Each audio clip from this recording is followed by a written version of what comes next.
Ladies and gentlemen, we're taught our whole lives to help people. It's a virtue. It's noble. It's what good people do. But here's the hard truth. Nobody tells you. Helping the wrong person can drain your time, your energy, and your soul. Some people don't want a hand up. They just want a hand out. Today, I'm going to tell you about 8 types of people you should not help. Because if you do, you're not helping them. You're enabling them. You know, the first type of person you should never help, the perpetual victim. This is the person who lives in a constant loop of poor me. No matter what happens, no matter how much you give, there's always another reason they can't get ahead. And it's never their fault. Life is always unfair to them. People are always against them. The system is always broken. And somehow they just happen to be the unlucky one every single time. Now let me be clear. I'm not talking about someone who's going through a rough season. Everyone has tough times. I'm talking about the person who has made struggle their identity.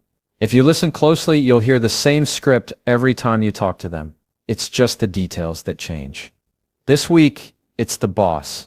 Last week, it was the landlord. Before that, it was their friend who betrayed them. There's always a villain in their story, and they are always the helpless hero who's been wronged. Here's the trap. When you step in to help them, you think you're fixing the problem. You're not. You're just taking on a role in their next chapter. And in that chapter, you're either the savior who rescued them temporarily, or eventually you become the next villain. When you stop giving, because with perpetual victims, the help is never enough. They'll thank you today and blame you tomorrow. And it's sneaky because at first they might sound humble, grateful, even vulnerable. They'll say things like, I just need a little help to get back on my feet. But the truth is, they've been getting back on their feet for years, and their legs work just fine. They've just learned that other people's compassion can be a renewable resource if they keep playing the part. The real problem isn't just that you're draining your time and energy, it's that you're keeping them stuck. Every time you swoop in to save them, you confirm the belief that their problems are out of their control. You reinforce the idea that the solution always has to come from someone else. And when someone believes they're powerless, they have no reason to change. Why would they? Powerlessness is a great excuse to never try. I've seen people go broke, lose relationships, and even damage their health trying to be there for someone like this. And the irony is, the person they were trying to help didn't actually get better. They just learned how far they could push before someone said no.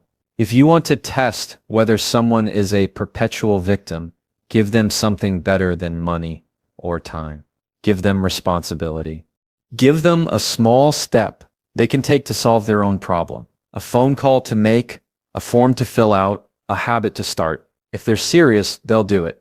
If they're a victim, they'll find a reason why that step is impossible. And if every solution you offer is met with, yeah, but then you've got your answer. Now here's the hard part. You're going to feel guilty walking away. Everything in you is going to scream, but what if this time is different? That's the hook. That's how they keep you coming back. But the truth is, the most loving thing you can do for a perpetual victim is stop feeding the sickle. Because until they feel the weight of their own choices, they will never choose differently. There's a difference between helping and enabling. Helping empowers someone to stand on their own. Enabling lets them lean on you so they never have to. And when you finally step back, when you stop fixing every problem for them, 2 things will happen. They'll either rise up and take responsibility, or they'll find someone else to lean on. Either way, you've stopped the drain on your own life. And that's not selfish. That's healthy. So before you step in to rescue someone, ask yourself, are they stuck in a situation, or are they stuck in a story they've been telling for years? Because if it's the story, no amount of your help will change the ending. The second type of person you should never help is the energy vampire. And I don't mean the kind that shows up in a Halloween costume with fake fangs. I mean the kind that shows up in your life and drains you until there's nothing left. You know them. The moment you see their name pop up on your phone, your shoulders tense.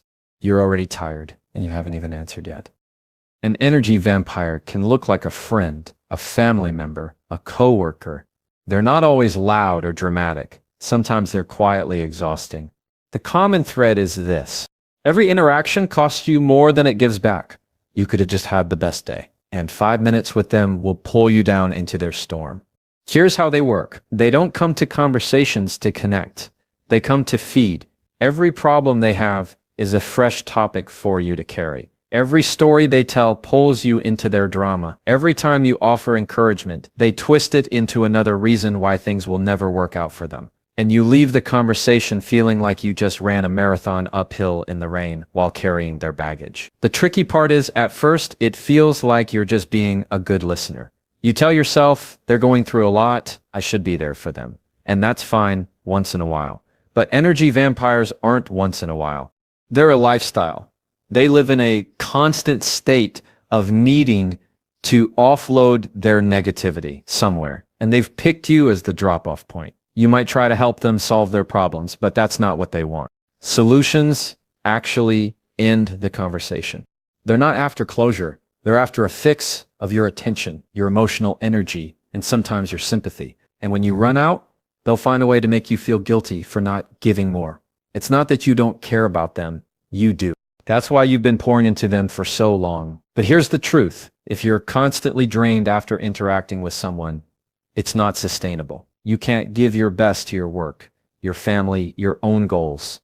If someone is siphoning off your energy before you even get there, think of your energy like a battery. Every person you interact with either charges you, drains you, or leaves you about the same. If someone is consistently draining you and never charging you back, eventually you're going to hit empty. And when that happens, you're no good to anyone, not even yourself. So what do? You set limits. And yes, they're going to notice. They might even push back. Energy vampires aren't used to boundaries. They're used to an open buffet. When you start saying, I can't talk right now, or I have to go, you're breaking the pattern. They might guilt trip you. They might accuse you of not caring. But here's the thing. Real friends, real loved ones care about your well-being too. If someone can only value you for the energy you give them, they're not valuing you at all. Sometimes the best way to protect your energy is to limit access. That doesn't mean you cut them off entirely, though in some cases you might have to. It means you stop giving them more than you can afford to lose. You keep conversations short. You avoid topics that pull you into their emotional quicksand. You don't answer every call.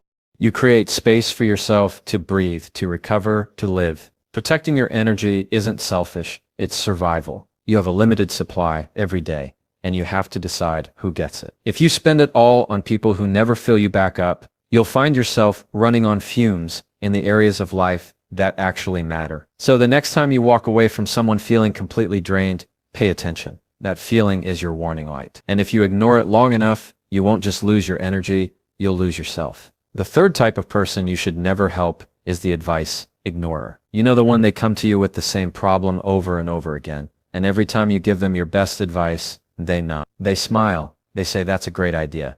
And then they do absolutely nothing with it. Or worse, they do the exact opposite. These people don't actually want solutions. They want a sounding board. They want someone to listen to their frustrations so they can feel like they're doing something about it without ever having to change. And it's easy to fall into the trap because at first it feels like you're making a difference. You think, if I just explain it the right way, this time they'll get it. But here's the truth. If they want it to act, they already would. The advice ignoring problems, they'll bring you an issue.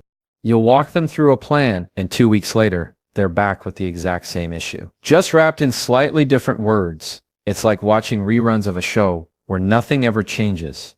The characters are the same. The plot is the same, and the ending is always predictable. And here's where it gets frustrating. They will often agree with you in the moment. They'll make you feel heard. They'll promise to take the steps you suggested. They might even ask you to check in with them. But when you follow up, nothing's been done. There's always a reason. I got busy. I wasn't the right time. Something came up. Those aren't reasons. They're excuses. When you keep giving advice to someone who never acts on it, you're not helping them. You're feeding their comfort zone. You're giving them the illusion of progress without requiring any actual effort. And that's dangerous because it lets them believe they can keep living in the same patterns and somehow get different results. It's not just a waste of your time. It's a drain on your patience, your energy, and your hope. Every time they ignore your advice, a little part of you gets more frustrated, more cynical, until eventually you start questioning why you even bother. And that's the real cost. Helping them ends up hurting you. The best way to spot an advice ignorer is to watch for patterns. If someone asks for your input and then follows through, they're teachable. But if they keep coming back with the same issue and no progress, you've got your answer. And when that happens, you have to decide, are you in the business of solving problems? Or are you just a free consulting service for someone who never intends to change? You can still care about them. You can still be kind, but you have to draw the line. And the line is this: I've given you my advice. Until you take action on it, I'm not going to keep repeating myself. It sounds harsh, but it's actually one of the most respectful things you can do, because you're making it clear the responsibility is theirs now, not yours. When you stop giving advice to someone who won't use it, one of two things will happen. They'll either step up and finally take action, or they'll find someone else to listen to the same story. Either way, you've freed yourself from the cycle. Helping someone should feel like planting a seed. There's effort, there's time, but eventually you see growth. If you've been planting seeds in the same soil for years and nothing has grown, it's not your planting that's the problem. It's the soil. The fourth type of person you should never help is the one-way street. This is the person who knows exactly how to take, but somehow never manages to give. And I'm not just talking about money. I'm talking about time, effort, attention, kindness, anything that costs you something. They'll accept it with open arms. But when the roles reverse and you're the one in need, they're suddenly unavailable. You're dealing with a one-way street. When the relationship feels lopsided, you're always the one reaching out, making plans, checking in, remembering important dates. You're always the one showing up when they're going through something, offering your shoulder, your ear, your help. But when you need the same in return, it's crickets. Or worse, they make you feel like you're asking too much. At first, you might not notice. You might tell yourself they're just busy or they're going through a lot. But if it keeps happening over and over again, you start to realize this isn't a busy season. This is just who they are. They're perfectly fine with a relationship where all the giving comes from you. The tricky thing is, they're not always obvious about it. Some people will even pretend to give, but only in ways that are convenient for them. Maybe they'll send a quick text instead of actually showing up. Maybe they'll say, "Let me know if you need anything." But when you finally do, there's always an excuse. It's like they want credit for being supportive without actually doing the work of being supportive. And when you help them, they rarely show genuine appreciation. Sometimes they'll say thank you, but it's almost like checking a box. You don't feel the gratitude, you feel the expectation. It's as if they've decided this is your role in the relationship, and they're just waiting for you to play your part again next time. Here's the thing about one-way streets: they will keep taking as long as you keep giving. They're not going to suddenly wake up one morning and think, wow, I've been selfish. I should start giving back. That realization rarely happens without boundaries, and that's on you. When you keep giving to someone who never gives back, you're not just hurting yourself. You're teaching them that this dynamic is acceptable. You're training them to believe that you'll always be there, no matter how little effort they put in. And the longer you allow it, the harder it is to change. Sometimes the hardest part is accepting that the relationship you thought you had doesn't actually exist. You thought it was mutual. You thought you were both invested. But the reality is, you were carrying the whole thing on your back. And that's a painful truth to face. So what do? You stop making yourself so available. You stop dropping everything the second they call. You match their effort. If they check in once every few months, you do the same. If they never offer to help, you stop volunteering every time they're in a bind. Not out of spite, but out of balance. You'll notice something when you do this. The one-way street will either get upset that you're not giving like you used to, or they'll drift away completely. And while that might feel like a loss, it's actually clarity. Because a relationship that only exists when you're doing all the work isn't a relationship. It's a transaction. The truth is, real connection is two-way traffic. It's not about keeping score, but it is about both people showing up for each other. If that's not happening, then you're being used. And the longer you keep driving down a one-way street, the further you get from people who would actually walk beside you. The fifth type of person you should never help is the self-sabotager. This is the person who seems to have all the tools to succeed, maybe even all the opportunities in front of them, but somehow they keep finding ways to tear it all down. You give them a chance, they blow it. You give them another chance, they blow that too. And every time it happens, they act like they have no idea why their life isn't working out. Self-saboteurs aren't usually short on talent or potential. In fact, a lot of them are incredibly capable. That's part of what makes it so frustrating. You can see how far they could go if they just get out of their own way, but they can't or won't. Whether it's procrastination, bad habits, toxic relationships, or simply refusing to follow through, they're masters at undoing their own progress. You might think your help can save them from themselves. You might believe that if you just give them enough encouragement, enough support, enough chances, they'll finally turn things around. And sometimes they will temporarily. They'll ride the wave of your help for a while, maybe even start making progress. But sooner or later, the pattern kicks in again. They miss deadlines. They pick fights. They forget to do the one thing they promised. And suddenly, they're right back where they started. Or worse, the hardest part about helping a self-sabotager is that they often want the result, but not the responsibility. They want the promotion, but don't want to put in the hours. They want financial stability, but won't stop overspending. They want healthy relationships, but keep going back to the same people who hurt them. It's like watching someone punch holes in their own lifeboat and scream for you to come rescue them before they drown. And every time you rescue them, you take on more of the weight they should be carrying themselves. You start working harder on their life than they do. You start investing more in their success than they're willing to invest. And the moment that happens, you're already losing. Because if someone isn't willing to fight for themselves, your fight for them will never be enough. The truth is, self-sabotage is a mindset problem, not a resources problem. You can hand someone every tool, every connection, every opportunity, and they'll still find a way to mess it up if they don't deal with the way they think. That's why your help often doesn't stick. You're addressing the surface issues, but they're busy digging new holes underneath. You might tell yourself you're being loyal, that you're not giving up on them. But there's a difference between loyalty and enabling. Loyalty says, I believe in you. Enabling says, I'll protect you from the consequences of your own actions.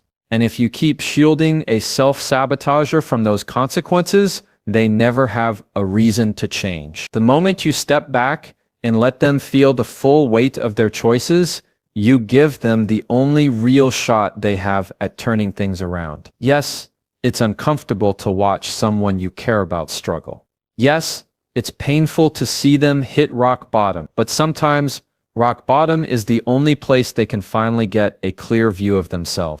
When you stop helping a self-sabotager, it's not because you don't care. It's because you finally understand that you can't do their part for them.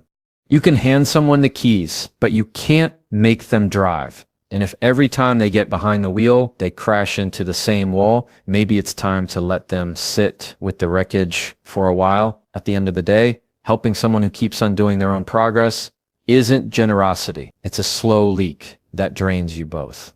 And you can't build a future with someone who keeps tearing down the foundation. So here's the bottom line. Helping people is a good thing, but helping the wrong people the wrong way can cost you more than you realize. Some people don't want to change. They just want relief. Some don't want solutions. They just want support without responsibility. And if you're not careful, you'll spend your best years pouring into people who are never going to do anything with what you gave them. Your time, your energy, your heart,